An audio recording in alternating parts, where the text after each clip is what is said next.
Welcome back, everyone. Now, we are continuing our show today with Kat Trelinos. Now, Kat is the founder of Tada by Kat, Next Level Staging and Design. And today we're going to be talking about 3 things to consider when choosing paint color.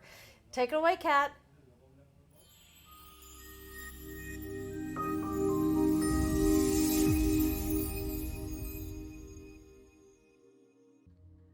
Would you like to learn how not to screw up your paint color?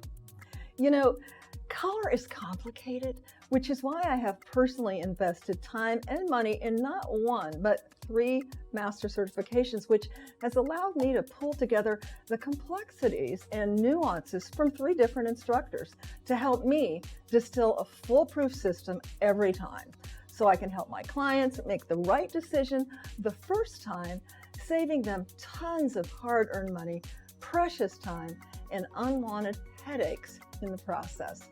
Hi, I'm Kat Trelinos with Tada by Kat, here today to share 3 important things to consider when selecting a paint color for your space.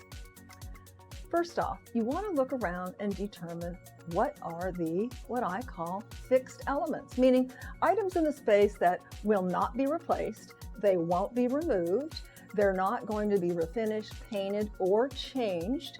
And the elements you want to consider, for an example, are flooring, cabinets, lighting, plumbing fixtures, backsplashes in the kitchen or wall tile in the bathrooms, even interior stone or fireplace facades, anything basically that's going to stay just as it is.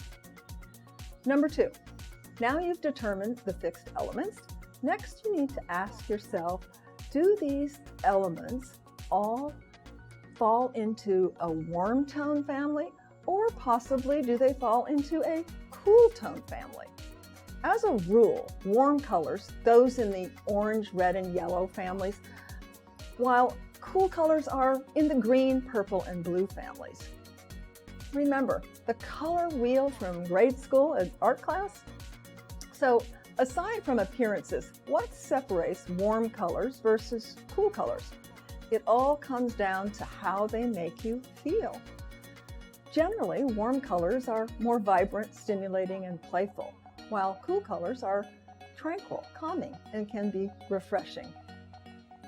Number 3, determine those pesky undertones. They can have a huge effect on the color reads, as we call it, which is ultimately going to, again, affect how you feel in the space.